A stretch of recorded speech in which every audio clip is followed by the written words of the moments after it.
Praise the lord అండి. అందరు బాగున్నారా? మీ అందరికీ వందనాలు. పరిస్థితిలో భయపడుతున్నావు, ఏ పరిస్థితిలో ఆలోచిస్తూ భయపడతా భయం భయం అని మనుషులు ఎన్నో పరిస్థితులు మనుషులు భయపెడతా ఉన్నాయండి. ఈ విషయాలు మీకు మనందరికీ తెలిసిందే. కానీ దేవుడైతే ఇక్కడ చెప్తున్నాడు, భయపడకుడి, నేను నీకు దేవుడినై ఉన్నాను, దిగులు పడకుడి, నేను నిన్ను బలపరుతును అని చెప్పి దేవాతి దేవుడు మనకి తెలియజేస్తున్నాడు.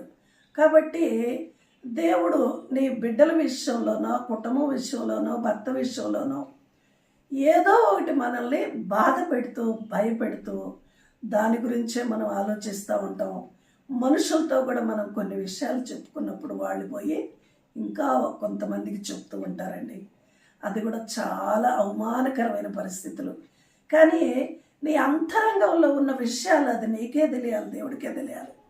కానీ చాలాసార్లు మనం ఏం చెప్తామంటే పెదవులు విప్పి మన పక్క వాళ్ళతోనో మన ఆత్మీయులు అనుకున్న వాళ్ళతో చెప్తే ఎంత నమ్మకమైన వ్యక్తులు అనుకున్నా కూడా ఆ మాట చెప్పినప్పుడు తీసుకెళ్ళి బయటికి చెప్తారండి. అది కొన్నాళ్ళకి బయటికి తెలుస్తుంది. కాబట్టి నీవు నీ దేవుడైన యెహోవా మీద, ఆయన మీద నువ్వు ఆధారపడి ఆయనకే నీ అంతరంగంలో ఇప్పి నీవు రహస్యంగా దేవునితో చెప్పినట్లయితే దేవుడు నీ రహస్యంలో ఉన్న ప్రార్థనని, నీ యొక్క హృదయంలో ఉన్న ఆలోచనలకు జవాబు వేయగలిగిన శక్తిమంతుడండి.